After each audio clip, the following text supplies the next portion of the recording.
हाजिर है 5 की पंचायत। मैं हूं आपके साथ रीमा पराशर। अतीक अहमद की हत्या को लेकर तमाम सवाल खड़े हुए हैं और वो सवाल जो है वो सिर्फ देश में ही खड़े नहीं हो रहे, बल्कि जो विदेशी मीडिया है वो भी कुछ ऐसे ऐसे सवाल खड़े कर रही है जिसको पता ही नहीं है कि अतीक अहमद का इतिहास क्या था भारत में और खासकर उत्तर प्रदेश में, उसको लेकर उसने क्या क्या कारनामे किए थे। वो तमाम चीजें ऐसी हैं जिसको लेकर जानना भी जरूरी है और जिन लोगों को नहीं पता उनको बताना भी जरूरी है।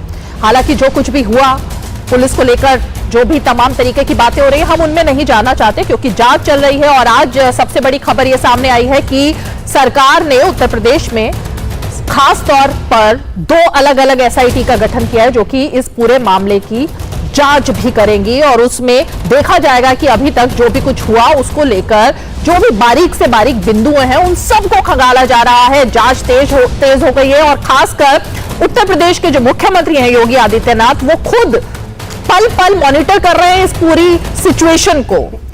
बार बार वो अधिकारियों से मिल रहे हैं, बातचीत कर रहे हैं और मॉनिटर कर रहे हैं सिचुएशन को। लेकिन इन सबके बीच हम जरा इस बात पर बात करना चाहेंगे कि जो भारत में रहकर भी विदेशी एजेंडा चला रहे हैं और विदेश में रहकर भी एक ऐसा एजेंडा चला रहे हैं इस पूरे मामले पर, अतीक अहमद पर, तो वो उस एजेंडे के पीछे की साजिश आखिर है क्या?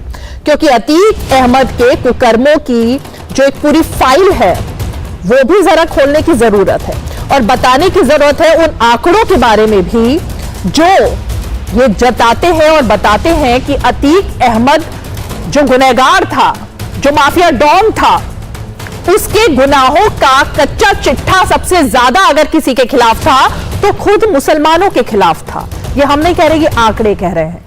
जिनके खिलाफ सबसे ज्यादा उसने साजिश रची वो खुद उसी के धर्म से आने वाले लोग थे। और खासकर एक ऐसा केस जिसका जिक्र हम आज जरूर करेंगे, एक नाबालिग बच्ची के बलात्कार का जब मामला सामने आता है, उसका जो आरोपी था उसको बचाने का काम भी अतीक अहमद ने किया था। तो आखिर ये जो धर्म की राजनीति इस पूरे मुद्दे पर करने की कोशिश की जा रही है और खासकर वो नेता जो उत्तर प्रदेश से लेकर कश्मीर तक इसे एक धर्म विशेष के साथ जोड़कर देख रहे हैं, उन सब के बारे में जरा जानने और परखने की जरूरत है और उनको बताने की भी जरूरत है कि कम से कम लोकतंत्र की जब वो बात कर रहे हैं तो किसी माफिया डॉन को और ऐसे इंसान को कम से कम धर्म के साथ ना जोड़े जिसने बहुतों की मांग भी सुनी की और अपने धर्म को उसने धर्म कभी समझा नहीं। चलिए इस सब पर बात करेंगे। बेहद ही खास मेहमानों का पैनल हमारे साथ जुड़ेगा, लेकिन सबसे पहले नजर डालते हैं उन बयानों पर जिसकी वजह से आज ये मुद्दा चर्चा में है।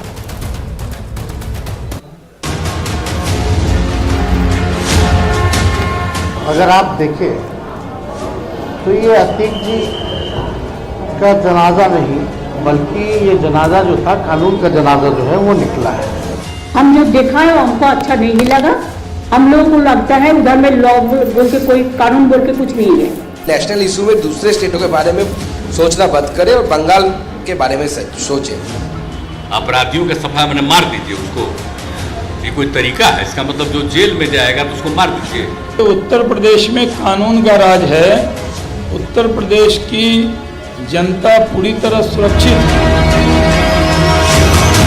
अतीक अहमद है, कोई फरिश्ता सीरत इंसान नहीं थे वो, मगर पुलिस की कस्टडी में जिस तरह से उनकी हलाकत हुई, लगता है कि यूपी में जंगल राज है। बड़े दुख की बात है, आज खुले रूप से जो ये मर्डर हो गया, ये क्या इशारा करते हैं? गुंडे खुलेआम बंदूक लेके उत्तर प्रदेश में घूम रहे हैं। जो दावा कर रहे हैं वो बिल्कुल गलत है। कानून व्यवस्था उत्तर प्रदेश में कानून व्यवस्था नाम की कोई चीज नहीं है।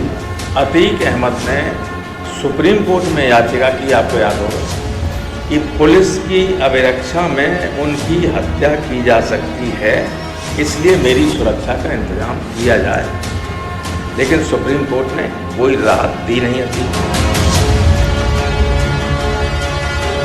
ये एक आपराधिक घटना है और मुझे लगता है कि पुलिस के लोगों ने जितनी मुस्तैदी से काम करना था मुस्तैदी से उन्होंने अपना काम किया।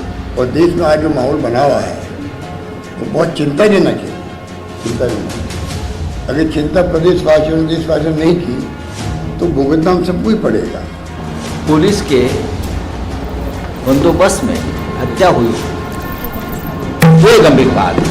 उत्तर प्रदेश में बीजेपी की सरकार रूल ऑफ लॉ के तहत सरकार को नहीं चला रही है, बल्कि रूल बाय गन को चला रही है।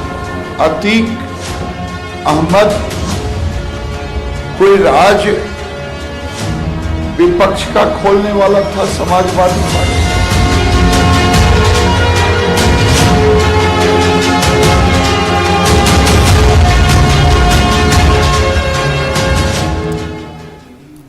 तो रूल ऑफ लॉ की जो बात की जा रही है, देश में कानून का ही राज है और ये बात बार बार साबित हुई है और होती रहेगी। लेकिन कई सारे पुलिसकर्मी भी हैं जिनके ऊपर बात करने की भी जरूरत है, जो अब तक कई सारी ऐसी वारदातें हुई हैं जब यूपी में, क्योंकि अब तो एक सरकार है तो उस पर सवाल खड़े हो रहे हैं, लेकिन क्या इससे पहले कुछ ऐसी घटनाएं हुई थी या नहीं हुई थी? क्या पुलिसकर्मी उसमें मारे गए थे या नहीं मारे गए थे?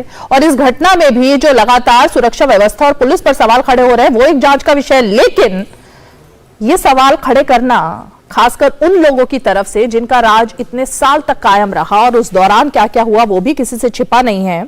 और खासकर अब तो एक और नया सवाल खड़ा होता है कि अतीक और अशरफ की जो एक चिट्ठी की बात हो रही है, उस चिट्ठी में कुछ ऐसे राज क्या दफन हो सकते हैं जिसका जिक्र उसने अब से 15 दिन पहले ही कर दिया था। चलिए ये सब तलाशने की कोशिश करते हैं। बेहद ही खास मेहमानों का एक पूरा पैनल हमारे साथ जुड़ गया है। मैं परिचय करा देती हूँ अपने खास मेहमानों का। हमारे साथ इस वक्त जुड़ रहे हैं अब्बास हैदर जी, जो कि प्रवक्ता हैं समाजवादी पार्टी के। हमारे साथ मास्टर सुरेश चंद्रा जी जुड़ रहे हैं, जो कि बीएसपी के नेता हैं। हमारे साथ संजय राणा जी, राजनीतिक विश्लेषक, स्टूडियो में मौजूद हैं। थोड़ी ही देर में हमारे साथ शरद त्रिवेदी जी जुड़ेंगे, जो कि राष्ट्रीय प्रवक्ता है भारतीय जनता पार्टी के। और एक और बेहद ही खास मेहमान हमारे साथ उत्तर प्रदेश के पूर्व डीजीपी और सीनियर ऑफिसर प्रकाश सिंह जी मौजूद हैं, हमारे साथ जुड़ चुके हैं। बेहद ही खास मेहमान। लेकिन मैं शुरुआत प्रकाश सिंह जी आज आप ही से करूंगी, क्योंकि सवाल जो हमने सुना, जो बयानबाजी हमने सुनी लोगों की, वो बयानबाजी नेताओं की सुरक्षा व्यवस्था पर सवाल खड़े कर रही है और पुलिस के रोल पर सवाल खड़े कर रही है। उन्हीं पुलिसकर्मियों पर जिनके खुद के भी कुछ ह्यूमन राइट्स हैं, जिसको लेकर इससे पहले भी कई बार उमेश पाल की चाहे वो हत्या के दौरान एक पुलिसकर्मी, जब सुरक्षाकर्मी मारे जाते हैं तब भी सवाल खड़े होते हैं कि क्या उनके कोई मानव अधिकार नहीं थे, और अभी भी ये बात खड़ी हो रही है। तो मैं आपसे जानना चाहूंगी प्रकाश जी, ये जो राजनीति इस पूरे मुद्दे पर हो रही है खासकर, वो कितनी जायज है? दुर्भाग्य से इस देश में हर विषय पर राजनीति शुरू हो जाती है। किसी मामले को बजाय इसके कि उसके मेरिट पे देखा जाए और उसकी समस्या क्या है उसकी जड़ में जाने की कोशिश की जाए, हमारे लोग राजनीति करने लगते हैं। सुरक्षाकर्मी तैनात थे, उनकी कस्टडी में अतीक और अशरफ की हत्या हो गई, ये दुर्भाग्यपूर्ण था। मैं मानता हूं कि यहाँ कहीं न कहीं पुलिस से चूक हुई है और पुलिस से सुरक्षा तंत्र में सेंध हमारे यहाँ ही नहीं दुनिया भर में लगती रहती है और दुर्भाग्यपूर्ण घटनाएं होती हैं। अभी हाल में ही जापान के प्रधानमंत्री की हत्या हो गई थी, उसके पहले अपने ही देश में मतलब महात्मा गांधी की हत्या हुई, राजीव गांधी की हुई, इंदिरा गांधी की हुई। मतलब हत्याएं अगर कोई डिटरमिनेड असैसिन्स हो, मारने वाले हो, तो फिर हत्या मतलब ये कहा जाए कि 100% फुल प्रूफ सिक्योरिटी होनी चाहिए और कभी कोई मारा न जाए, इसकी गारंटी दुनिया में कोई पुलिस नहीं दे सकती है। प्रेसिडेंट केनेडी को अमेरिका की इतनी बड़ी ताकत है, सारी FBI, CIA सब मिलकर नहीं बचा सकी। तो ये दुर्भाग्यपूर्ण था, पुलिस से गलत हुई, उसको मैं मानता हूँ। परंतु आवश्यकता इस बात की है कि हम इस समस्या की गहराई में जाए। अखिल अतीक अहमद कहा जाता है कि टाने वाले के परिवार से था, और टाने वाले के परिवार से होता होता हजारों करोड़ की संपत्ति का मालिक कैसे हो जाता है। और न केवल मालिक हो जाता है, मुझे बताया जाता है कि लोकल एडमिनिस्ट्रेशन को डिक्टेट करता था कौन कहाँ रहेगा, कौन कहाँ नहीं रहेगा, पोस्टिंग किसकी होगी, ट्रांसफर किसका होगा, किसके खिलाफ फर्जी मुकदमा करवाना हो तो कर लेगा, किसकी जमीन हड़पना है तो हड़प लेगा, जो चाहे करेगा। यूनिवर्सिटी परिसर में जाएगा, वहां लोगों से मिसबिहेव करेगा। मतलब वो he was the law unto himself, कोई उसको बोलने वाला नहीं था, रोकने वाला नहीं था। आज ही अखबार में पढ़ रहा था कि IAS अफसर के घर में घुस गया, वहां उसने लोगों से मिसबिहेव किया और IAS अफसर नाक रगड़ के रह गए, पर उसके खिलाफ मुकदमा नहीं दर्ज हुआ। सवाल ये है कि ये इतना बड़ा माफिया डॉन कैसे बना। मेरा ये कहना है कि इसका सबसे बड़ा कारण है कि ऐसे लोगों को जब राजनीतिक संरक्षण प्राप्त होता है, राजनीतिक वरदहस्त उनके ऊपर होता है, और जब वो ये जान लेते हैं कि लोकल एडमिनिस्ट्रेशन हमारे खिलाफ एक्शन नहीं लेगा क्योंकि मुख्यमंत्री, फलाने मंत्री या फलाने आदमी हमको सपोर्ट करते हैं और उनका आशीर्वाद बाद में प्राप्त है, फिर वो आगे बढ़ता जाता है, बढ़ता जाता है, बढ़ता जाता है। ठीक है। और इसके साथ ही फिर उसका एक नेक्सस बनता जाता है। नेक्सस की समस्या को वोरा कमेटी ने विश्लेषण किया था कि इस देश में, कहा था उन्होंने कि नेक्सस है अपराधियों में, नेताओं में, पुलिस में, ब्यूरोक्रेसी में, सबका मिलकर एक नेक्सस बन जाता है। और ये जो नेक्सस बन जाता है, फिर ये एक तरह से समानांतर सरकार चलाने लगते हैं, और जो वास्तव में जो लीगल जो वैधानिक सरकार है वो इसके आगे अक्षम हो जाती है। ठीक है। तो ये समस्या, हम जब तक इस समस्या के जड़ में नहीं जाएंगे और ये इस तरह के आदमी माफिया कैसे उभर के सामने आते हैं और समाज के लिए एक आतंक या कहीं मतलब भय का पर्याय बन जाते हैं, ये हमें इस समस्या की जड़ में जाना पड़ेगा और इस पे राजनीतिक रोटियां सेकना लोग बंद करें और इसकी सोचें कि कैसे भविष्य में आतिक अहमद जैसे दुर्दांत अपराधी न खड़े होने पाए, वो ज्यादा समीचीन होगा। अब्बास हैदर जी, मैं शरद त्रिवेदी जी भी हमारे साथ जुड़ गए हैं, प्रवक्ता भारतीय जनता पार्टी के, बहुत बहुत स्वागत है आपका। लेकिन अब्बास हैदर जी, ये जो तेजस्वी यादव ने जो बात कही है, आपके लिए भी अतीक अहमद अतीक जी हैं क्या? अतीक जी, देखिए सीमा जी, रीमा यहाँ पे बात हो रही है, जब कानून व्यवस्था की बात हो रही है, जब शुरू में हम लोग कह रहे थे कि उत्तर प्रदेश की कानून व्यवस्था चल रही है, तो इसकी ओर किसी का ध्यान नहीं जा रहा था, लोग इस बात को मानने को तैयार नहीं। मैं कुछ और पूछ रही हूँ, तेजस्वी यादव आपके अलाए हैं, क्या आपके लिए भी अतीक अहमद अतीक जी है? जैसे दिग्विजय सिंह के लिए आतंकवादी जी थे, वैसे ही अतीक अहमद आपके लिए भी जी है, जैसा तेजस्वी यादव ने कहा अतीक जी की हत्या? मैं कह रहा हूं कि समाजवादी पार्टी के लिए हर वो व्यक्ति अपराधी है जो देश के कानून के तहत, जिसको किसी भी न्यायालय से अपराध में दोषी माना गया हो, जो कानूनी परिभाषा है अपराधी। और अगर अतीक अहमद, उनका परिवार अपराधी था, तो उनको न्यायालय के द्वारा कठोरतम सजा दी जाती और समाजवादी पार्टी उसका स्वागत करती, क्योंकि ये न्यायिक प्रक्रिया है। लेकिन एक्स्ट्रा जुडिशियल जब आप जाते हैं, जब एक्स्ट्रा जुडिशियल किसी की चाहे किलिंग हो या फिर चाहे इस प्रकार से जो अपराधी बेखौफ है उत्तर प्रदेश में, और सरेआम योगी राज में लाइव मर्डर देखना हो आपको, तो आप उत्तर प्रदेश आ जाइए और लाइव मर्डर देखिए। अब्बास जी, लाइव मर्डर तांत्रिक देश में इस प्रकार से हत्या नहीं देखी होगी नहीं, इस प्रकार से लाइव मर्डर की तो आपने बात कर दी योगी राज में। क्या ये पहला ऐसा कोई वारदात हुई है जबकि किसी गैंग वॉर में या लाइव मर्डर जो है किसी का हुआ हो? ये पहली वारदात थी क्या उत्तर प्रदेश के इतिहास में और भारत में? अच्छा, आपने बता दिया गैंग वॉर है। मैं आपसे पूछ रही हूँ भाई, मैं आपसे पूछ रही हूँ, आप ये कह रहे हैं क्या कि पुलिस ने मारा है उसको?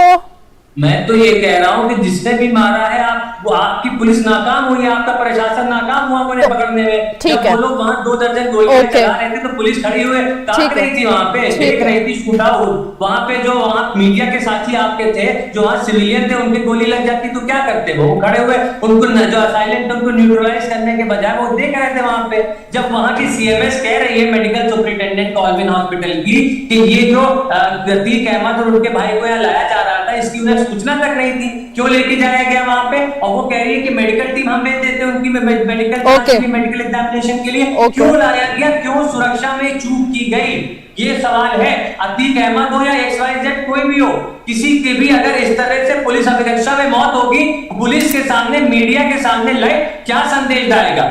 देश आज इस बात को, देश और विदेश में हमारे देश की बदनामी हुई है इस घटना से। लेकिन शर्म की बात है कि उत्तर प्रदेश की सरकार आज इस घटना अब्बास हैदर जी, देश और विदेश की बदनामी की चिंता आपको हो रही है, मुझे अच्छा लग रहा है सुन के, क्योंकि अगर आप उन विदेशियों की बात कर रहे हैं, वहां पर देश की चिंता है आपको, जो अतीक के कुकर्मों की कुंडली इस तरह से बना रहे हैं कि वो उसके बारे में कह रहे हैं कि वो तो एक बहुत ही ऐसा इंसान था जो रॉबिन हुड की तरह काम करता था, जो गरीबों का मसीहा था, जो गरीबों की बच्चियों की शादी में फ्री में पैसे ऐसे ही दे देता था। अगर आप उस विदेशी एजेंडे की बात कर रहे हैं तो प्लीज आप भारत की चिंता मत कीजिए। देखिए, ये हमारा विषय ही नहीं है कि वो अच्छा था या बुरा। आपने कहा विदेशों में, आपने कहा विदेश में भारत की हानि हो रही है, मैं तो उस विदेशी मीडिया की बात कर रही हूँ ना। मैं बता रहा हूँ ना, हमें ये विषय ही नहीं है वो अच्छा था या बुरा था, वो बहुत बुरा आदमी था, लेकिन वो सरकार की अभिरक्षा में था, पुलिस की कस्टडी में था, पुलिस की जिम्मेदारी थी। चलो ठीक है, जिस प्रकार से उमेश पाल की सुरक्षा करना पुलिस की जिम्मेदारी थी, हमेशा नाकामी होती रहेगी उत्तर प्रदेश पुलिस। परसों की ये घटना है, कल 4 लोगों की हत्या हो जाती है निर्मम बाधा में, जिसमें से एक मासूम बच्चा और एक बुजुर्ग व्यक्ति थे। अब्बास हैदर जी, ठीक है, ठीक है। इसके बाद भी अगर हम इसको जस्टिफाई करेंगे, इसको स्वीकारेंगे नहीं, तो फिर क्या होगा हमारे प्रदेश का? मैं शरद जी के पास जाऊं, लेकिन मैं आपसे सिर्फ एक लाइन में सवाल पूछना चाहती हूं, क्या ऐसी कोई भी घटना उत्तर प्रदेश के इतिहास में और भारत के इतिहास में पहली बार हुई है? सिर्फ हाँ या ना में जवाब दीजिए, फिर मैं शरद जी के पास जाऊं। कहां हुई है? सुबोध सिंह की हत्या होती है खुलेआम, बिक्रू में कांड होता है खुलेआम पुलिस पे गोली चलाने का अपराधियों के हौसले उत्तर प्रदेश में। अदालत परिसर में अदालत परिसर में कोई हत्या नहीं हुई इस तरह से? अदालत परिसर में कौन सी लाइव हत्या हुई है किसी भी लोकतांत्रिक देश में? ये बताइए आप। मतलब लाइव का मतलब अब्बास हैदर जी, लाइव का मतलब अगर कैमरों के सामने होता है तो वही लाइव हत्या है क्या? सिर्फ उसी को आप लाइव मानेंगे? मैं कह रहा हूँ, अच्छा आप बहुत अच्छा काम हुआ है, आपको अच्छा लग रहा है, आप क्या कहना चाह रहे हैं? शरद जी को क्यों बुलाया जब आप ही को उनका काम करना है? तो अब्बास जी, मुझे क्या काम करना है आप मत बताइए, लेकिन विदेशी मीडिया के एजेंडे पर आप जो काम कर रहे हैं, आपको सलाह देना मेरा काम है। मेरा काम है विदेशी हथकंडों पर मत चलिए, विदेशी हथकंडों का शिकार मत बनिए आप, विदेशी मीडिया का शिकार मत बनिए, उसके एजेंडे को मत चलाइए देश में, बस इतना कहना था। शरद त्रिवेदी जी, ओके, ठीक है अब्बास जी, लोगों से तो मैं भी अभी 3 दिन से लगातार मैं उत्तर प्रदेश में थी और लोगों से मिलकर आ रही हूँ। एक बार जरा गली मोहल्लों में जाकर देखिए कि लोग किस तरह से बात कर रहे हैं। जरा चाय की दुकान पर बैठकर देख लीजिए, इसके बाद लोग क्या बात कर रहे हैं। आप लोगों से कनेक्ट करिए और पता करिए क्या बात चल रही है इस वक्त प्रयागराज से लेकर दिल्ली तक। चलिए शरद त्रिवेदी जी, ओके, ठीक है, शरद त्रिवेदी जी जवाब देंगे।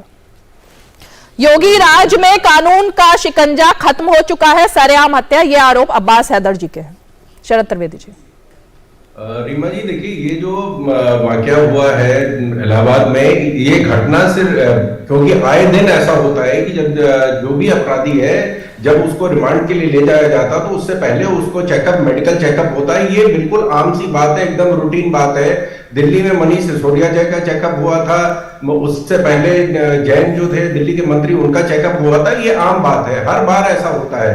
तो ये जो हमारे मित्र बता रहे हैदर साहब की, नहीं साहब, वो एकदम उस दिन कुछ कॉन्स्पिरेसी थी और एक साजिश के तहत उनको लाया गया था और वहां उनकी हत्या कराने का सरकार का प्लान था, ऐसी कोई बात नहीं है। दूसरी चीज ये है कि ये जो किस्सा हुआ है, ये विज्ञान भवन में नहीं हुआ, जहां पे कि सबकी आईडी चेक की जाती है, सबको जब घुसते हैं तो उनका फ्रिस्किंग होती है, मेटल डिटेक्टर्स लगे हैं। प्रेस जो है वो आए दिन जब भी हम देखते हैं, और इस किस्से में भी आप देखिए कि प्रेस जो है अपना माइक लेके इन दोनों अपराधियों से बयान लेने की कोशिश कर रहा था। ये सामान्य बात है, प्रेस करता है, और प्रेस थोड़ी लिबर्टी लेता है तभी उनको खबर मिलती है, वो जाके, और हमारी प्रेस पूरे विश्व में सम्मानित प्रेस है, ऐसा हो।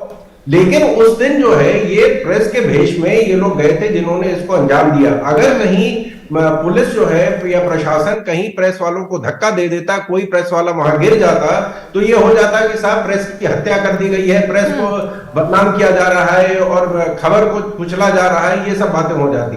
ये बहुत दुखद घटना है, इसके ऊपर इंक्वायरी की जा रही है। और जैसे उत्तर प्रदेश में जो माहौल की बात कर रहे हैं, मैं आपको बता दूं कि मैं असेंबली के बाहर की बात नहीं, मैं असेंबली के अंदर की बात कर रहा हूं, जो किसी भी राज्य में सबसे सुरक्षित जगह है। वहां 93 में जब पहली मुलायम सिंह जी के कार्यकाल में मीटिंग हुई थी, उसमें 28 विधायक सीधे अस्पताल में पहुंच गए थे, अच्छी बहस हुई थी। मायावती जी पे इन्होंने हमला कराया, और जो सबसे बड़ी हमारे देश की मसीहा और जो हमारे देश की बहुत ही बड़ी क्रांतिकारी नेता थी फूलन देवी, उनको छोड़ा गया है और उनको टिकट दिया गया है क्योंकि उनको उनकी जाति के वोट लेने थे। और ये कानपुर के डिस्ट्रिक्ट जज ने ऑर्डर स्टे किया कि जिसने 14 ठाकुरों की हत्या करी है उसको छोड़ना जनहित में कैसे है, नहीं तो वो उसी दिन उनको छोड़ के उनको उसी दिन वो सांसद विधायक या राज्यसभा भेज देते। दूसरी चीज है कि ये पहला प्रदेश है जहां पे कि सिर्फ जो खुद माननीय मुलायम सिंह वहां के मुख्यमंत्री हैं वो अमिताभ ठाकुर जी को धमकी दे रहे हैं, लाइव उस पे फोन पे जो है धमकी दे रहे हैं और वो कह रहे हैं तुम पहचान रहे हो मेरी आवाज को, ध्यान रखना नहीं तो मैं ठीक कर दूंगा। उससे पहले आप देखें कि डीएसपी को गोली मारी गई है लखनऊ में, हजरतगंज के दरगाह को उनकी गाड़ी में बांध के इनके सम्मानित कार्यकर्ताओं ने घुमाया है। जिस तरह का अराजकता का माहौल उत्तर प्रदेश में था, और ये जो देवता मारा गया है जिसको सब लोग बता रहे हैं कि साहब इतनी बड़ी संविधान की हत्या हो गई है, भारत में 2 प्रधानमंत्रियों की हत्या हुई, संविधान को कोई खतरा नहीं था। इजराइल में इत्जाक राबिन जो वहां के प्रधानमंत्री थे उनकी हत्या हुई, वहां का संविधान बिल्कुल सुरक्षित है, न उसके पहले न उसके बाद कोई खतरा नहीं था। 4 राष्ट्रपति अमेरिका के मारे गए हैं, वहां भी संविधान सुरक्षित था। ये एक वारदात है, ये दुखद घटना है और अपराधियों ने की है और अपराधियों को उनके अंजाम तक पहुंचाया जाएगा। वो सब हिरासत में उनकी शिनाख्त चल रही है, उनकी इनको रही है। और हमने उत्तर प्रदेश में माननीय योगी जी ने आते के साथ ही 60,000 लोगों को गुंडा एक्ट में बंद किया है, 800 के ऊपर एनएसए लगाया गया है, रासुका लगाया गया है, 1700 एनकाउंटर हुए जिसमें 250 लोगों को मारा गया है। और उसमें ये नहीं कि सिर्फ अपराधी मारे गए, हमारे जांबाज सिपाही भी, पुलिस के 15 सिपाही हमारे जो है उसमें इस तरह की वारदातों में उनको वो वीरगति को प्राप्त हुए हैं। तो ये जो उत्तर प्रदेश में बता रहे हैं कि अराजकता का माहौल है, आप देखें पहले हर जिले में कोई दिन नहीं होता था जब बम नहीं फटता था, कोई जिला नहीं था जिसमें किसी तरह का दंगा नहीं होता था। पिछले 7 साल में एक दंगा, एक बार कोशिश की गई थी लेकिन जो प्रशासन ने जवाब दिया उसके बाद किसी की हिम्मत नहीं हुई दंगा करने की। रमजान भी मनाया गया है, होली भी मनाई गई है, एक किसी को खरोच आई है, एक भी धमाका हुआ है। और हमारे उत्तर प्रदेश में विभागों का भी धर्म होता है, सिर्फ लोगों का धर्म नहीं, हमारे विभाग का भी धर्म होता है। एसटीएफ का ट्रेनिंग सेंटर जब लखनऊ में खोला गया तो वो सेकुलर जगह थी, उसमें कोई दिक्कत नहीं थी, वो कम्युनल जगह थी, वहां कोई दिक्कत नहीं। जैसे ही देवबंद में खोलने का ऑर्डर हुआ, एकदम से साथ सांप्रदायिक भावना को तोड़ने की कोशिश की जा रही है। ओसामा बिन लादेन जी, पुनिया साहब जो अभी उन्होंने हाल में कांग्रेस ज्वाइन करी, उत्तर प्रदेश के सचिव थे, वो कह रहे हैं कि अतीक जी, और अभी वहां बिहार के मंत्री भी कह रहे हैं अतीक जी। तो उप मुख्यमंत्री है बिहार के तेजस्वी यादव, वो कह रहे हैं उप मुख्यमंत्री। लेकिन मैं आ रही हूँ शरद जी, आपने एक नया क्योंकि जो बात आपने खत्म की है, मैं उसी बात से जरा मास्टर सुरेश चंद्र जी आपके पास आना चाहूंगी। ये धर्म कहां से बीच में आ गया अतीक अहमद जैसे माफिया डॉन के लिए? हत्या होती है, उसकी जांच हो रही है, जिस भी वजह से हत्या हुई हो, गैंग वॉर है या कोई और साजिश थी, क्या था, ये तो सब जांच से ही पता लगेगा। ये धर्म कहां से बीच में आ गया? क्योंकि शुरुआत जो हुई रिएक्शन आने की, और अब तक अलग अलग तरीके से धर्म को बीच में लाया जा रहा है। देखिएगा रीमा जी, सबसे पहले तो मैं ये कहना चाहूंगा और स्पष्ट कर देता हूं कि किन्हीं अतीक और अतीक के परिवार के लोग और उनके कोई यारे प्यारे रिश्तेदार, उनके किसी भी कारनामे से मेरी राष्ट्रीय नेता और मेरे दल का कहीं भी दूर दूर का कोई वास्ता नहीं है। पहले तो मैं पार्टी में तो थी ना उनकी धर्मपत्नी, उनकी वो बहुत दिन पहले की बात कर रहे हैं आप लोग। कनेक्शन तो रहा ना? ना उसको आप बिना नहीं कर सकते ना, ये तो आप टिकट नहीं दिया वो अलग बात है। देखिएगा रीमा जी, आज आप 10-12 साल पहले, 15-20 साल पहले, 10-12 साल पहले नहीं, 2 महीने पहले की भी बात नहीं है, ये 15 दिन पहले की बात है। शाइस्ता परवीन कब थी आपके साथ? सुनिएगा रीमा, उनके बेटे कब तक आपके साथ थे? सुनिएगा, मुझे अपनी बात कहने दीजिएगा। नहीं, आपने कहा वास्ता नहीं है तो मैं याद दिला रही थी। सुनिएगा, आप कहे तो मैं ट्वीट भी निकाल दूं, सुनोगे भी कि कोई एक साधारण आदमी एक साधारण है जब तक उस पर कोई आरोप सिद्ध नहीं हो जाता है। एक्यूज्ड और क्रिमिनल में, अपराधी और अभियुक्त में जमीन आसमान का अंतर है। मैं यहां पर किन्हीं अतीक का मर्डर हुआ जैसा लोग कह रहे हैं, कोई अतीक जी बोले वो बोलता रहे, कोई और बोले वो बोलता रहे। पुलिस महकमे के जो सीनियर अफसरान रहे हैं, मेरा उनसे भी सवाल है। उन्होंने ये कहा कि भाई ये कैसे बन गया? अरे भाई बाबा, आपका बीट ऑफिसर होता है कांस्टेबल, हेड कांस्टेबल होता है बीट ऑफिसर, बीट अफसर जो होता है उसको हर एक को पता होता है किसके घर में क्या बना है। तो कैसे डिप्टी एसपी कहां गया, एसपी कहां गया, एसपी आरए कहां गया? आईजी कहां गया, डीआईजी कहां गया, ये सब लोग कहां चले गए, कैसे बन जाता है अपराधी, किससे पूछना चाहते हैं लोग। दूसरे में ये कहना चाहता हूं कि अतीक की बात छोड़ दीजिएगा, नहीं ये जो क्या यहां पर सिद्ध नहीं हुआ। देखिएगा, धर्म की तो राजनीति से मिलाना ही नहीं चाहिए, और जो लोग इस बात को कर रहे हैं वो बिल्कुल ठीक नहीं कर रहे हैं। मैं ये भी कहना चाहूंगा कि क्या ये मानवाधिकार का कत्ल नहीं हुआ है? जब चीफ जस्टिस ऑफ इंडिया और डिस्ट्रिक्ट कोर्ट जब किसी अपराधी को, अपराधी भी नहीं कहूंगा, अभियुक्त को जब उसका प्रूव हो जाता है केस, तब उसको सजा बोलते हैं। जब सजा देते हैं सर, कानून के बारे में सबको पता है, नहीं मानवाधिकार का पता ही नहीं है। कानून के बारे में हमें भी पता है, आपको भी पता है। वो बताइएगा, मैं आपसे सवाल कर रहा हूं कि क्या मानवाधिकार, हमारे साथ वकील बैठे हैं, रीमा जी राणा जी बैठे हैं, हाँ राणा जी बैठे, संजय राणा जी से भी अनुरोध रहेगा, ये जो दल के लोग बैठे, सुनिएगा, क्या ये मानवाधिकार नहीं था कि उसको सिक्योरिटी बिल्कुल स्पेशलाइज्ड होनी चाहिए थी? मतलब आप क्या कहना चाह रहे हैं? मैं ये कहना चाहता हूं कि सबसे बड़ा जो अपराध हुआ है वो मानवाधिकार का कत्ल हुआ है, मर्डर हुआ है।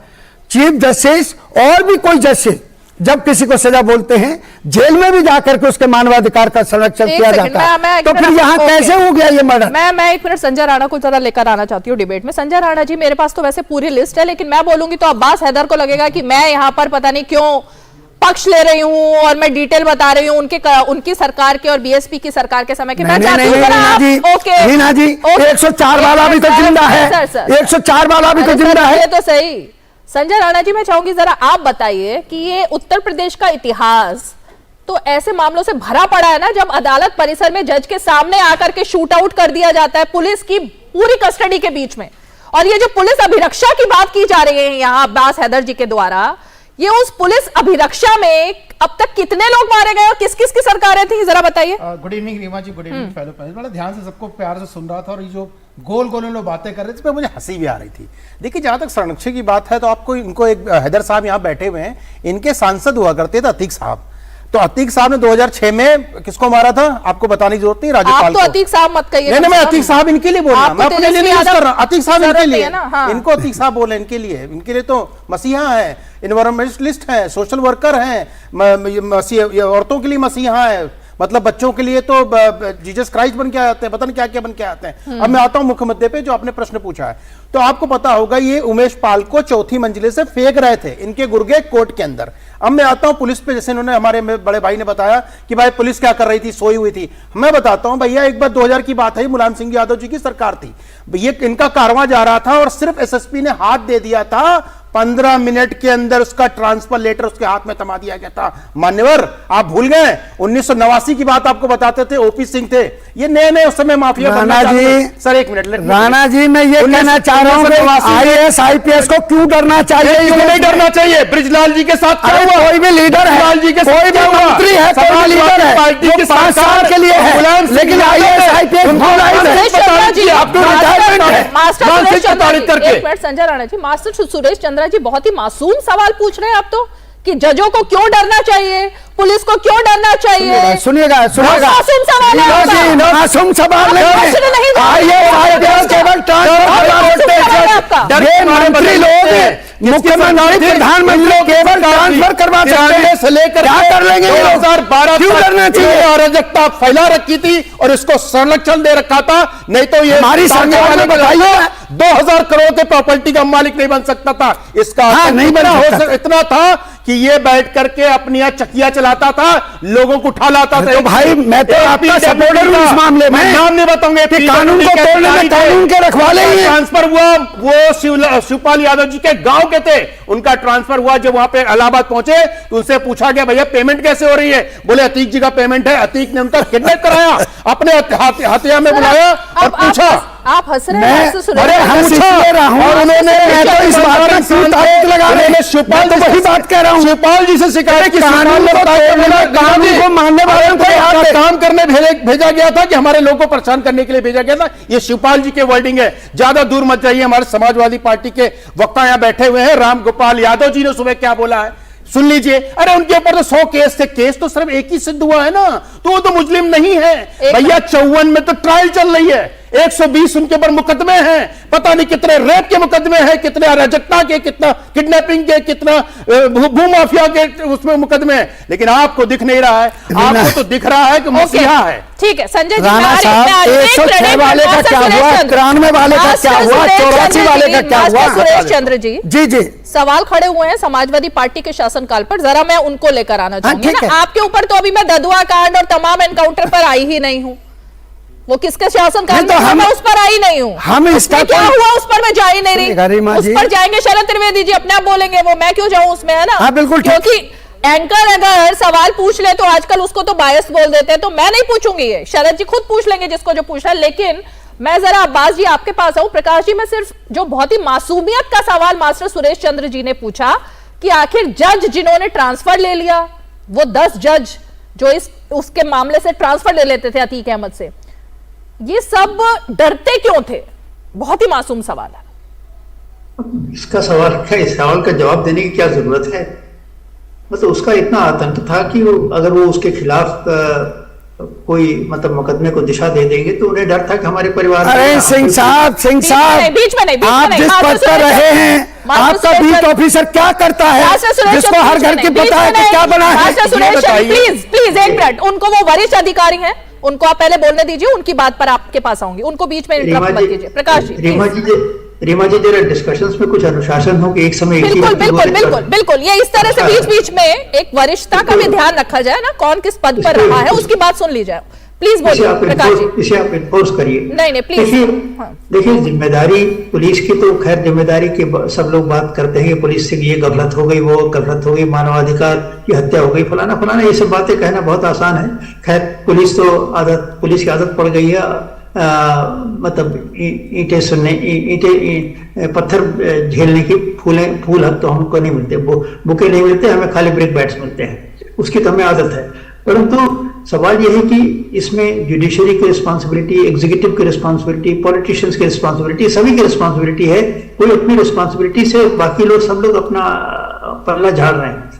सबसे बड़े अगर माफिया को कोई परवरिश करता है, कोई उसको नर्चर करता है और उसको फूलता फैलाता है, आगे बढ़ाता है, तो वो है आज के देश का राजनेता। अगर उसका संरक्षण ना हो, अगर उसकी पैट्रनेज ना हो, तो कभी माफिया इस देश में बढ़ ही नहीं सकता है। उसको तो उसकी कोई जिम्मेदारी नहीं है।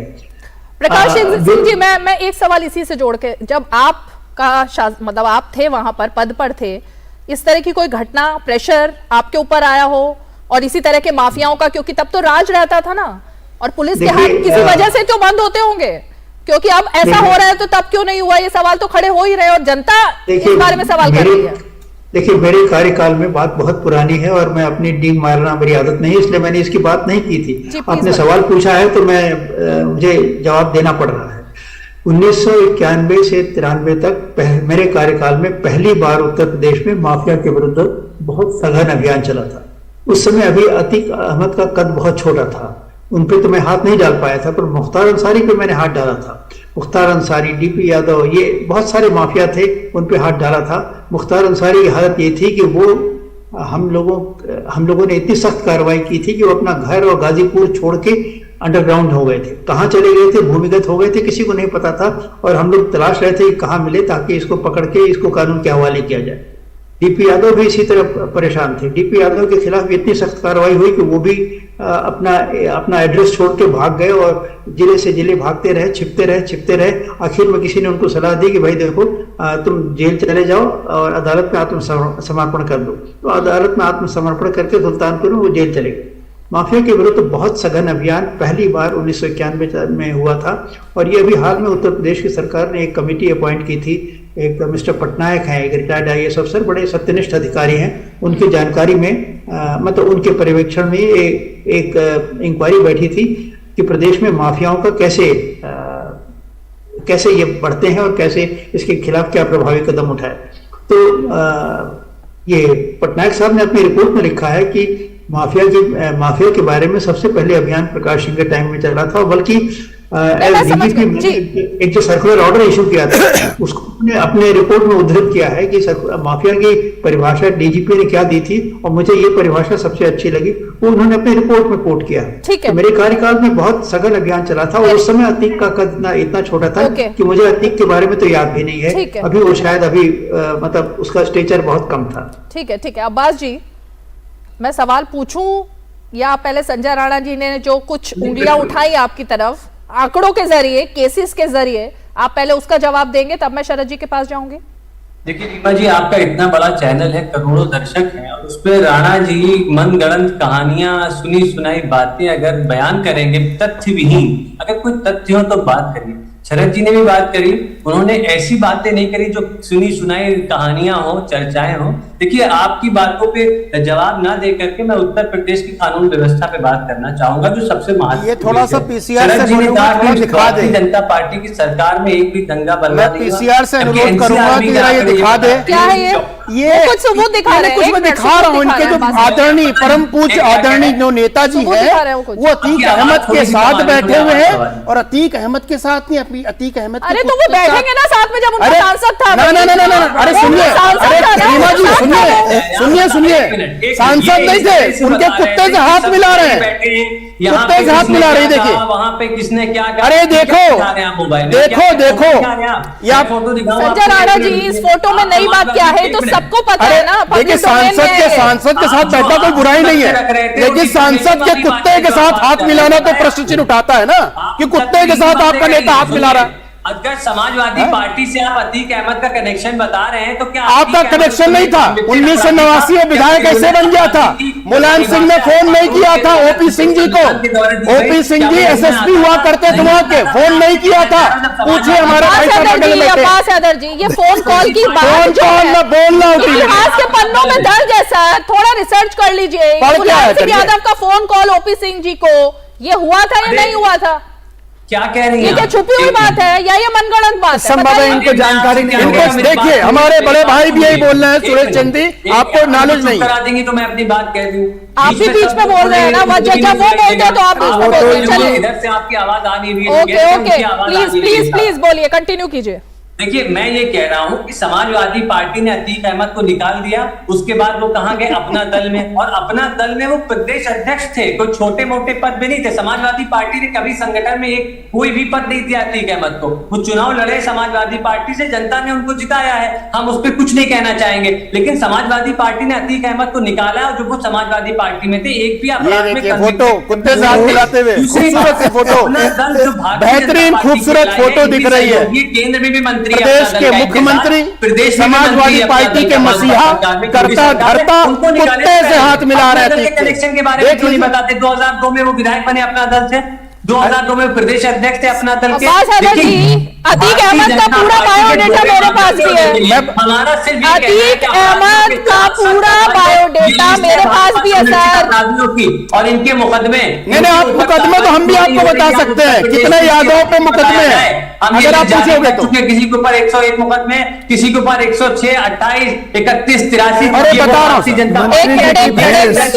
पार्टी से निष्कासित करने में शिवपाल यादव, नाम बता रहा हूँ, SC/ST एक्ट लगा हुआ है। रमाकांत यादव 43 मुकदमे आजमगढ़, उमाकांत यादव आजमगढ़ 36 मुकदमे, कमल यादव आजमगढ़ 15 मुकदमे, दुर्गा प्रसाद यादव आजमगढ़ 13 मुकदमे, राम प्रताप यादव मेथी पर 17 मुकदमे, धर्मपाल यादव बदायूं 47 मुकदमे, जुदेर यादव एटा 51 मुकदमे, योगेंद्र यादव एटा 54 मुकदमे, इतने सारे मुकदमे गिना दूंगा आपको, नहीं गिन पाओगे सारे यादव। बीच बीच में नहीं, वो ना कुछ समझ नहीं आ रहा है कौन क्या बोल रहा है। अब्बास जी मेरे ख्याल से अपने टर्न में बात करें। देखिए, ये बात गलत है, मैंने जो बात कही वो अब्बास जी, ये राणा जी बोलने लगे, ये बोल रहे थे तथ्यहीन, मैं एक शब्द नहीं बोला। ये इनको ऐसे मैं डिबेट नहीं करता। तथ्यविहीन का क्या मतलब होता है? अरे सर, तथ्यविहीन का क्या मतलब होता है? वो डेटा दे रहे हैं, बोल रहे थे तो मैंने तो एक शब्द नहीं बोला। डेटा दे रहे हैं ना संजय राणा, डेटा दे रहे हैं, सबूत दिखा के बात करें। तथ्यहीन कैसे हो गया?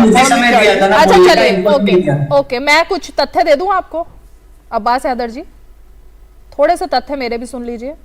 ये जो नैरेटिव देने की कोशिश की गई है, अगर मैं पीड़ित व्यक्तियों के नाम, जो अभी सबसे ज्यादा लोगों की चर्चा का विषय है ना कि किन किन पर सबसे ज्यादा अत्याचार हुए, अतीक अहमद के शासनकाल में, प्रयागराज से लेकर तमाम लखनऊ, कौशाम्बी, चित्रकूट, जहां सर सुन लीजिए ना सर। ना ये एंगल देने का मत कीजिए। नहीं मैं एंगल नहीं दे रही, ये तो आपके अपराधी है। अरे भाई, हमारा ही मानना है अपराधी के खिलाफ कार्रवाई।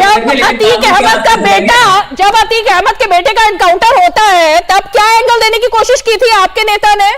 भाईचारे को खतरा है, भाईचारे को खतरा है, ये किसने बोला था? जब से सत्ता में आई और सत्ता में नहीं थी तब से ये काम करती चली आ रही है। शरद त्रिवेदी जी, चलिए शरद त्रिवेदी जी, तो सिर्फ एक ही शरद त्रिवेदी जी जवाब देंगे। शरद त्रिवेदी जी। रीमा जी देखिए, जिसकी हम लोग बात कर रहे हैं ये कोई मामूली पॉकेट मार या साइकिल चोर नहीं है। इसके इतिहास जो है वो 44 साल पहले शुरू हुआ था। 1979 में इसने पहले कत्ल को अंजाम दिया था। तो ये बात ये नहीं कि ठीक है इस तरह के केसेस होते हैं, लोग फाइल करते हैं, चुनाव में होता है, लोगों को दबाने के लिए किया जाता है, मैं वो बात नहीं कर रहा हूं। मैं तो ये कह रहा हूं कि जिसकी कंसिस्टेंटली 43-44 साल की इतिहास है उसमें कुछ तो सच्चाई होगी।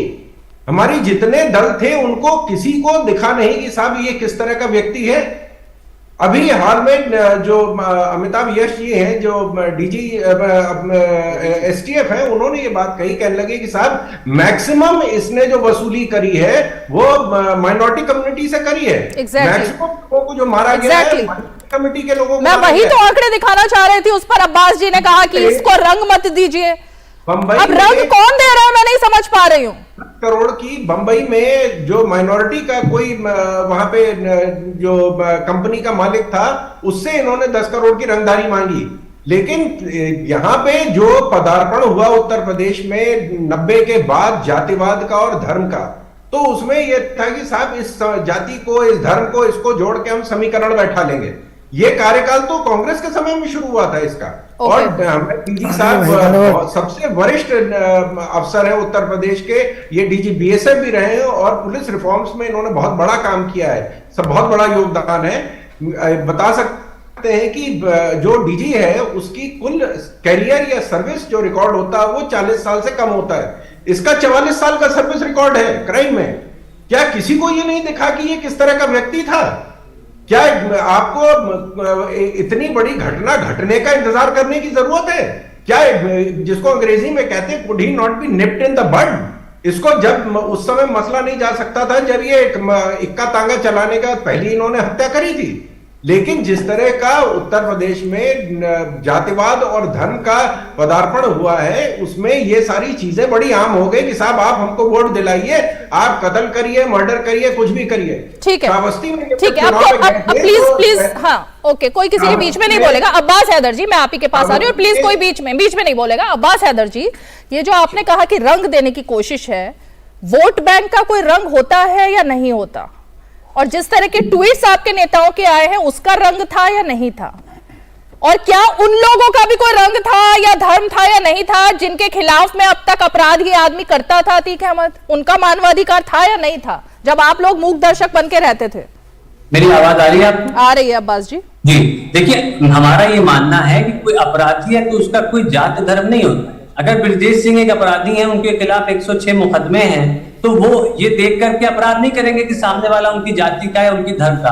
अपराधी होता है, उसके लिए सबसे ऊपर पैसा है। आज की डेट में ये अपराधी व्यापारी बन चुके हैं, ये एक सत्यता है। मेरा ये मानना है, समाजवादी पार्टी का ये मानना है कि अपराधियों के खिलाफ आप समान दृष्टि से कार्रवाई करिए। और अभी जो शरद जी कह रहे थे भारतीय जनता पार्टी में, तो आपके कल्याण सिंह जी मुख्यमंत्री रहे, राम प्रकाश गुप्ता जी मुख्यमंत्री रहे, राजनाथ सिंह जी मुख्यमंत्री रहे, तब इनके खिलाफ कार्रवाई क्यों नहीं हुई? अगर ये आपकी दृष्टि में तब भी अपराधी, हम ये मान रहे हैं कि अगर ये अभी कॉन्विक्ट हुए किसी अपराध में तो निश्चित रूप से अपराधी रहे हैं, लेकिन इनके खिलाफ कार्रवाई करना सरकार का काम है। सरकार न्यायालय के रास्ते से कार्रवाई करेगी। यहाँ पे ठोक दो या आप गोली मारो डैश डैश कुछ सरकारी पॉलिसी नहीं हो सकती है। जो स्टेट पॉलिसी ये नहीं हो सकती है। State policy, rule of law, जो कानून का राज है, उसके रास्ते से ही काम होगा। हमारा सिर्फ ये मानना है। हम सिर्फ ये कह रहे हैं कि अपराधी को हम बिल्कुल जात धर्म के चश्मे से मत देखिए। आप देख रहे हैं ये जो लिस्ट है, ये मुख्यमंत्री जी के चहेते लोगों की लिस्ट है। दो प्रकार के अपराधी नहीं हो सकते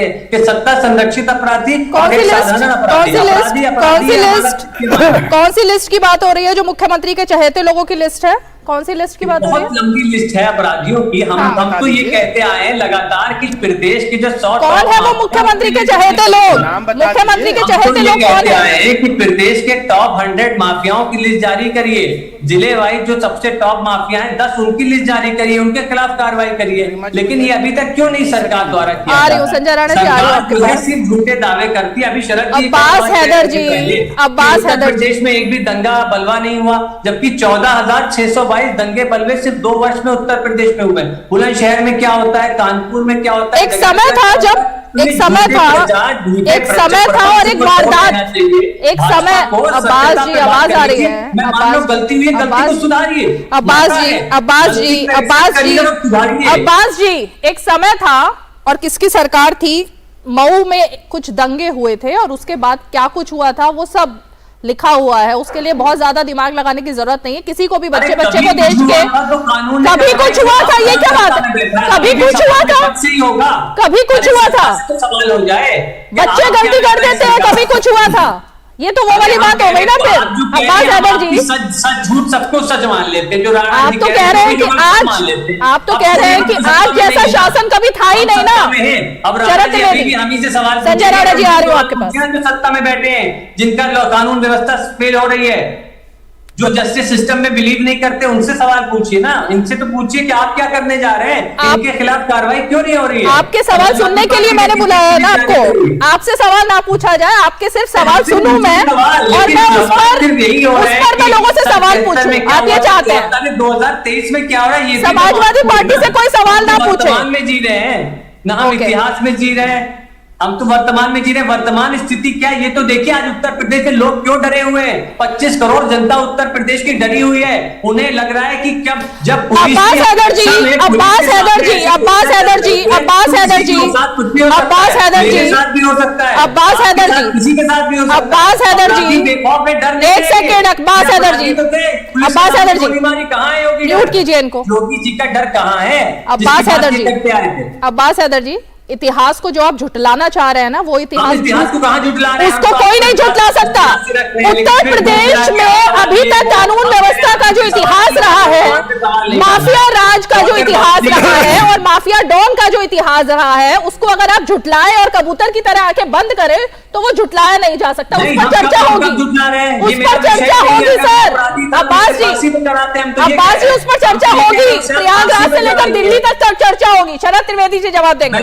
ओके पे चढ़ाइए, लेकिन अच्छा ठीक है, इसको कैसे जस्टिफाई करेंगे आप? शरद त्रिवेदी जी, इतिहास पर चर्चा करने से बहुत पोले खुलती हैं, इसलिए इतिहास पर मत जाइए, वर्तमान की बात कीजिए, आज जो हो रहा है। शरद जी।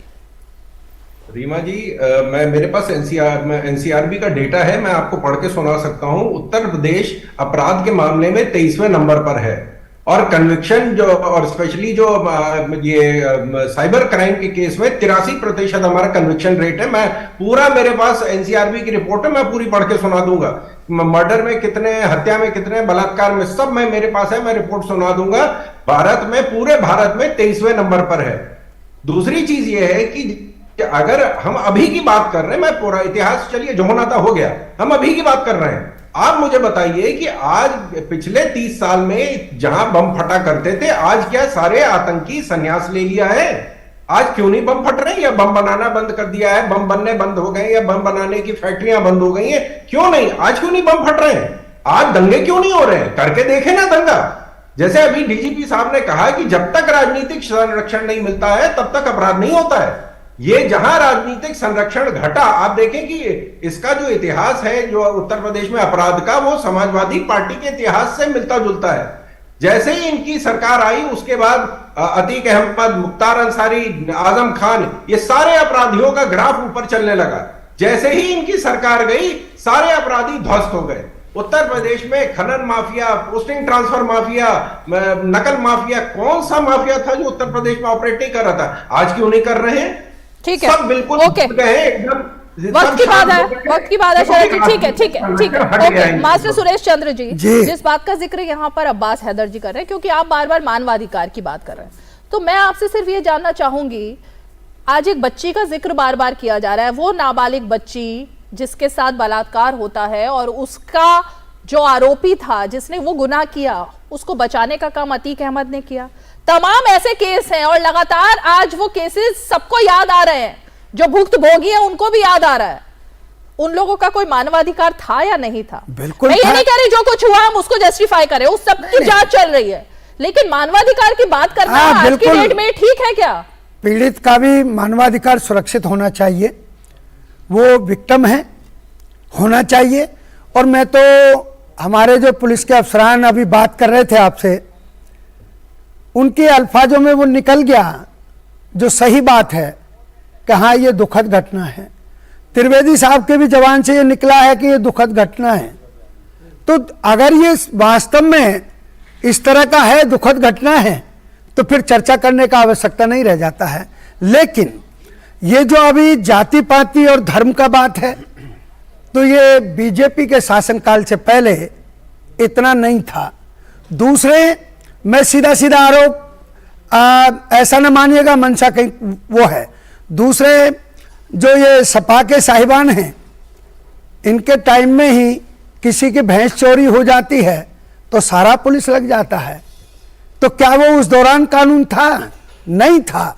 और इधर इस मामले में भी मेरा मानना रीमा जी ये है, और जो पुलिस अफसरान है सिंह साहब, उनसे भी मेरा कहना ये है, मैं ये नहीं कह रहा कि वो डरते क्यों हैं, लेकिन मैं ये कह रहा हूं कि जो पॉलिटिशियंस हैं वो केवल 5 साल के लिए बनते हैं, और जो मेरा IAS IPS है वो जब तक उनकी रिटायरमेंट की एज है वहां तक के लिए उनके राइट रिजर्व हैं। तो फिर बीच में ज्यादा से ज्यादा अगर डर होता है तो ये होता है कि वो ट्रांसफर दूर करा देंगे। करा दो ट्रांसफर, क्या मेरी सुविधाएं छीन लेंगे?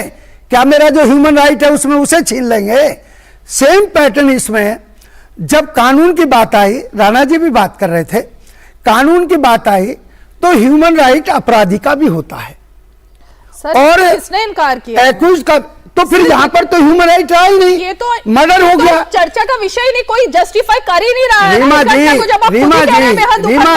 वही तो मैं कह रहा हूँ, वही आप कह रही है, वही मैं कह रहा हूँ, सुरेश चंद्र जी, और वही वो कह रहे हैं कि जो ह्यूमन राइट रहना चाहिए थे, जिंदा रहना चाहिए थे, वो और कुछ बात बता देता। नहीं, ठीक है, हथियार उसने बरामद करवाए तो और भी कुछ करवा देता। क्विक रिएक्शन अब्बास हैदर जी, सिर्फ सिंपल रिएक्शन। एक जो राज की बात चल रही है ना, चिट्ठी का राज, बहुत सारे राज खुलने की बात हो रही है, और वो 15 दिन पहले अगर ये आशंका जताकर गया था कि मेरी चिट्ठी पहुंचा दी जाए क्योंकि मेरी हत्या कभी भी हो सकती है सीएम के पास, तो वो जो राज है उसको लेके गिरिराज सिंह ने कुछ सवाल खड़े किए हैं, और आपके ऊपर उन्होंने कहा है कि कहीं कुछ डर समाजवादी पार्टी में वो राज खुलने का तो नहीं है कुछ डर? क्या ऐसा? आवाज चली गई आपकी। पार्टी की मेरी आवाज आ रही है आपको? आ रही है, आ रही है। जी, मुझे लगता है अगर ये चिट्ठी का राज खुल गया तो उत्तर प्रदेश में भाजपा की सरकार जरूर गिर जाएगी, क्योंकि जिस प्रकार से इनके एक मंत्री का नाम आता है पैसे के लेन देन को लेकर के, अतीक अहमद से इलाहाबाद के, उस प्रकार से कई ऐसे भारतीय जनता पार्टी के राज हैं जो कहीं ना कहीं अतीक अहमद से जुड़े थे, और समय समय पे भाजपा ऐसे लोगों को संरक्षण देती चली आ रही। हो जाता है कई बार जिसका संरक्षण देते हैं उससे बात नहीं बनती है, तो ऐसी घटनाएं भी हो जाती है। हमारा भी अभी शरद जी NCRB के आंकड़े की बात कर रहे थे, तो मैं बताना चाहता हूं कि देश में सबसे ज्यादा हत्याएं उत्तर प्रदेश में होती हैं। 3789 NCRB का आंकड़ा 2020 का, 2769 बलात्कार होते हैं, 14,000 देश में सबसे ज्यादा नंबर है, ये भी किडनैपिंग का, वो भी उत्तर प्रदेश में होता है। 10,000 के आसपास साइबर क्राइम की आप बात करें, सबसे ज्यादा साइबर क्राइम जहाँ जिस स्टेडियम में बैठ करके बात कर रहे हैं हम लोग, वहां पर भी दिल्ली में कोई कमी नहीं है। दिल्ली में भी एडवोकेट का मर्डर हुआ है, अभी 2 मर्डर हुए पश्चिमी दिल्ली में। अपनी बात को 30 सेकंड में खत्म कर देखिए, बात कर रहे थे आंकड़ों की। भैया ये आंकड़ों को जब आप आंकड़ा देते हो 17 के बाद का, तो 17 का पहले भी कंपेयर करके देख लिया। अरे 2015 से 2019 के बीच में, अच्छा, अरे भैया अपने काल का भी बता देते, 12 से 17, 2000 से 2007। चलिए ठीक है, मेरे पास वक्त नहीं है, मेरे पास वक्त नहीं है। चलते चलते शरद जी, सिर्फ ये जानना चाहूंगी कि क्या बीजेपी में डर है क्या, जो ये अब्बास हैदर कह रहे हैं कि चिट्ठी का राज जो है वो बीजेपी को डरा रहा है, ऐसा कुछ है? देखिए, ये जिनका नेता था उनको डरना चाहिए, भाजपा से तो इसका कोई लेना देना नहीं था। भाजपा अगर ना होती तो ये तो जेल भी नहीं जाता था। भाजपा के कार्यकाल में ही इसको इसके अंजाम तक पहुंचाया गया है, तो हमें क्या डर है? हम तो चाह रहे थे कि पहले ही निपट जाता मामला। ये तो डर उनका है क्योंकि ये नेता लास्ट में आपके सहयोगी दल में थे, ये आखिर में आप ही के सहयोगी दल में, उससे पहले सपा में। चलिए ठीक है, बहुत बहुत शुक्रिया आप सभी खास मेहमान आज 5 की पंचायत में हमारे साथ जुड़े, और इसीलिए तमाम सवाल अब वो खड़े हो गए हैं जिसको लेकर ये बात चल रही है कि आखिर इस चिट्ठी का राज था क्या, और चिट्ठी का राज जानने के बाद ये सवाल खड़े होने भी अपने आप में लाजमी है कि आखिर वो कौन सी बात है जो सभी इन राजनेताओं को, जो आज एक तरीके से अतीक जी कहने पर मजबूर हो गए हैं, जो कभी धर्म की बात करने लग जाते हैं और कभी ये बात करने लग जाते हैं कि आखिर ये जो सब कुछ हुआ है इसके पीछे की स्टोरी पर बात करने की बजाय महिमा मंडल जो आज हो रहा है, और खासकर विदेशी मीडिया के हाथों देश में रहकर जो कुछ लोग एक एजेंडा चला रहे हैं, उनके बारे में भी तो बात होना बहुत ही जरूरी है और पता लगाना जरूरी है कि आखिर ऐसा वो कर क्यों रहे हैं। चलिए आज 5 की पंचायत में इतना ही, कल फिर होगी मुलाकात, तब तक के लिए हमें दीजिए इजाजत, नमस्कार।